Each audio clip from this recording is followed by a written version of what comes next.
Sur l'île d'Oléron se joue une histoire qui peut sembler absurde. Elle pourrait bien mener Maurice le coq tout droit dans une casserole. Pas dans celle de sa maîtresse, évidemment. Entre Corinne et Maurice, c'est une histoire qui dure depuis qu'il est poussin. 4 ans qu'elle bichonne son fier coq de Marance. Ah bah oui, hein. Ça forcément. Tous les matins vers 6 heures, Maurice montre qui est le mâle. Le coq chante pour marquer son territoire. Non, mon bébé. Oh, t'es beau. Un beau bébé. Alors voilà Maurice. C'est notre coq, notre bébé, notre vedette, notre star. Seulement, quand Maurice donne de la voix au petit matin, les voisins d'à côté, eux, lui cloueraient bien le bec. Quand ils ont acheté leur maison secondaire il y a 15 ans, les relations sont cordiales avec Corinne.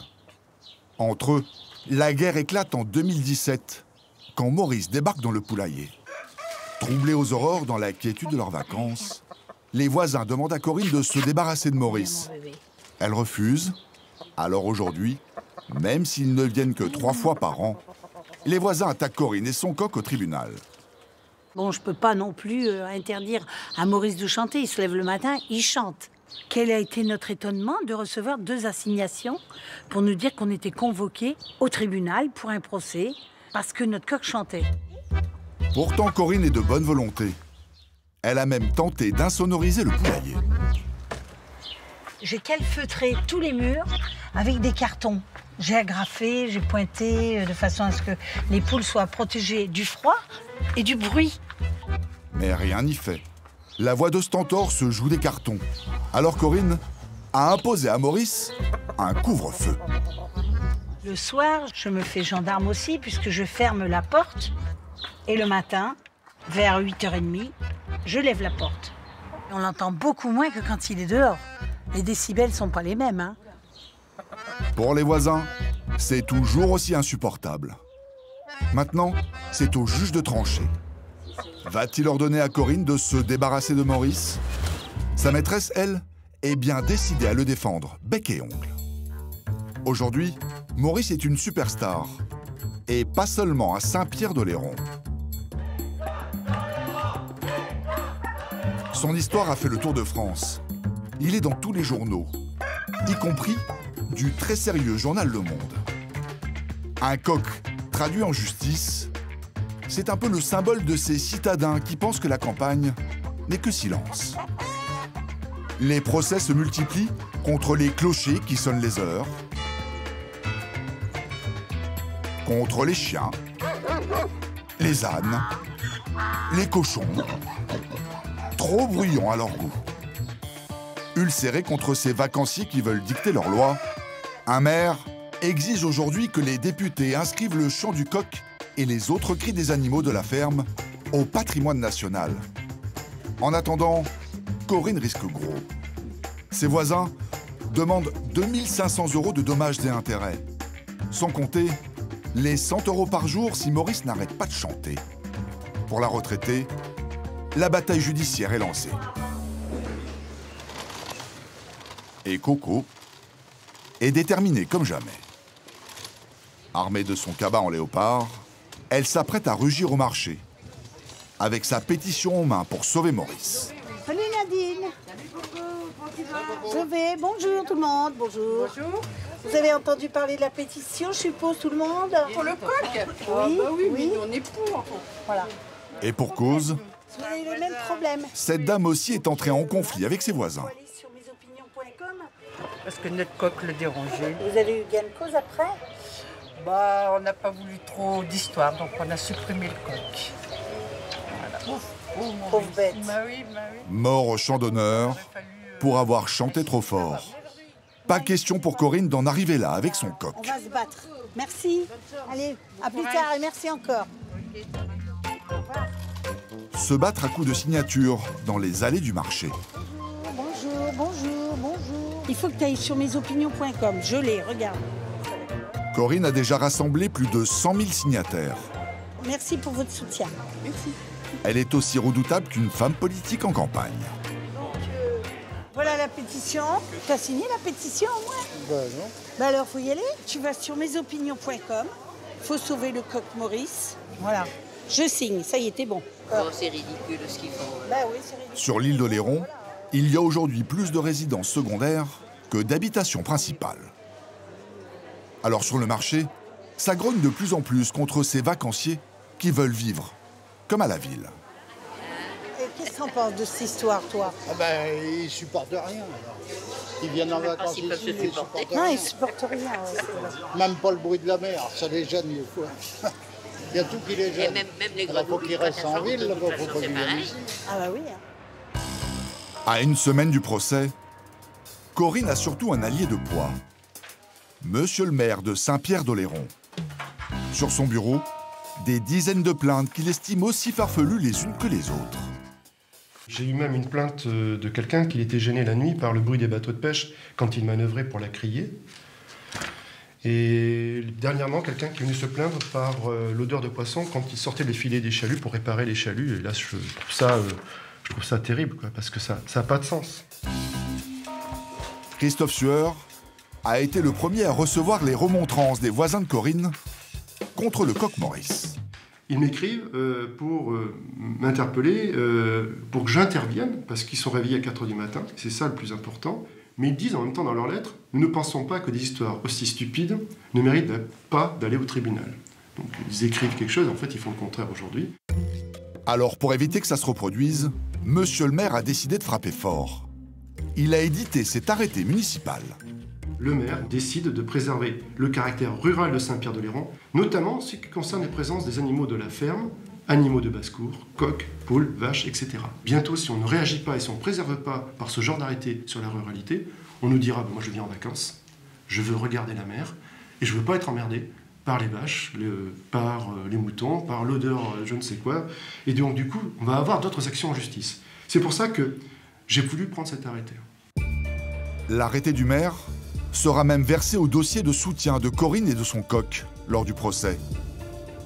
Alors, qui sont ces voisins qui ne tolèrent pas le chant mélodieux du gallinacé? Ils habitent près de Limoges.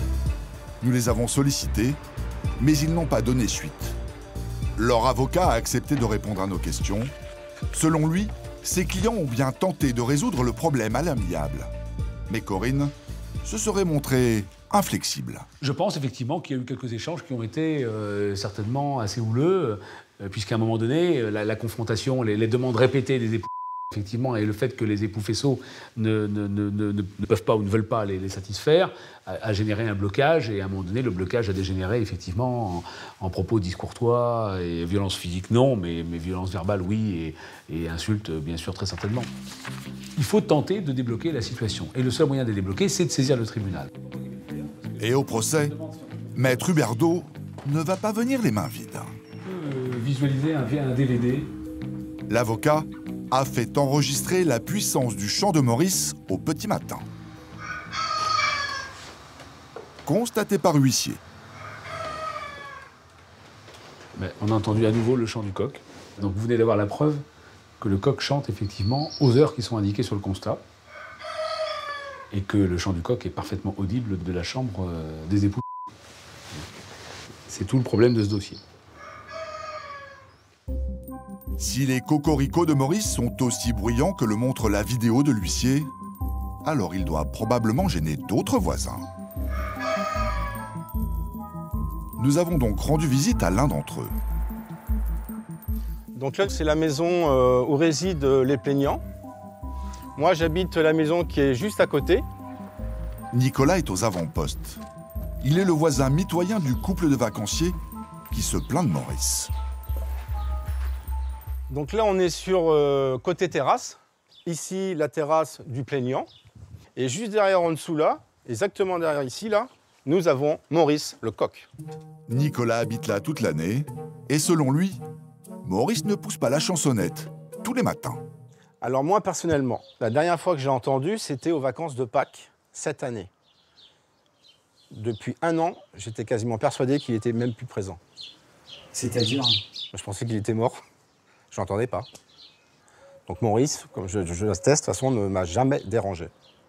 Et encore moins la nuit. Car de l'autre côté du mur, depuis quelques semaines, Maurice ne se sent pas très bien. Coco a dû faire appel au vétérinaire. Bonjour docteur. Bonjour madame. Merci de... Un spécialiste des gallinacés. Corinne pense qu'à force de le brimer, elle a rendu Maurice dépressif. Ça fait quelques mois qu'il ne chante plus, donc je voulais comprendre le pourquoi. Parce qu'avant, il chantait tout le temps. Il est vrai qu'un coq, il faut qu'il chante. Voilà, autrement, c'est pas un coq. C'est ça. Moi, comme ça, de premier regard, il m'a l'air un petit peu triste, effectivement. Et hop. On est à 3 kg, oui, 2 environ. Il pourrait être plus gros, ouais. Et effectivement, Maurice n'a plus d'appétit. Donc là, on est à 40,6, donc la température est normale, en fait. D'accord. Pour l'instant, rien d'alarmant. À moins que ce ne soit les cordes vocales. C'est rebelle, hein. Eh oui. Et là, ça arrangerait tout le monde. À l'intérieur de sa bouche, il y a des petites formations blanchâtres. C'est souvent des germes qui s'installent et ils peuvent avoir affaibli l'animal. Ouais. Coco peut être rassuré. Maurice n'aurait qu'une petite bronchite. Il ne chante pas parce qu'il a une inflammation effectivement de voie respiratoire. Il n'est pas déprimé. Vous inquiétez pas, on va vraiment le soigner à ce qu'il chante encore plus fort. C'est ça. C'est les voisins qui vont me donner un coup de carabine parce qu'il va chanter encore plus fort qu'avant. Quelques antibiotiques et Maurice devrait reprendre du poil de la bête. Voilà. Le grand jour est enfin arrivé. Trop fatigué, Maurice n'a pu faire le déplacement au tribunal de Rochefort. La salle d'audience se remplit en quelques secondes. Du jamais vu pour ce tribunal, habitué à ne juger que des petits litiges de la vie quotidienne. Cette fois, comme dans un grand procès criminel, les médias sont venus en nombre. Et Corinne s'est préparée au bras de fer. Je suis prête à faire feu, quoi. Je veux dire, je suis déterminée. Voilà. Bien, l'audience est ouverte, vous pouvez vous asseoir. Mais les plaignants sont absents. Pas de débat ce jour-là. 5 petites minutes plus tard, à la demande de leur avocat, le procès est reporté. Corinne n'en revient pas. Ces gens-là n'ont pas eu le courage de venir à ce tribunal, alors que moi je l'ai eu. On a perdu une journée, on avait préparé tout et ça m'a beaucoup désolée. Alors est-ce le moment d'enterrer l'âge de guerre? Pour les avocats des deux camps, il faut se parler. Mais maintenant qu'on a un peu vidé notre sac, juridiquement parlant, tous les deux, on peut effectivement se mettre autour d'une table. C'est l'intérêt de nos clients. Moi, je propose qu'on prenne l'apéro comme on fait là-bas, et puis voilà, on va discuter. De retour sur l'île d'Oléron, en attendant une nouvelle audience, c'est au tour de Corinne de donner de la voix. Maurice ne chantera qu'une fois. Inspirée par son petit protégé, cette ancienne chanteuse de bal lui a dédicacé cette reprise d'une chanson de Serge Gainsbourg. Et les voisins qui râlent toujours pour le son chant de bonheur. Aux voisins d'apprécier, qui de Maurice ou de Coco a la plus belle voix. Je t'aime et n'oublie pas que demain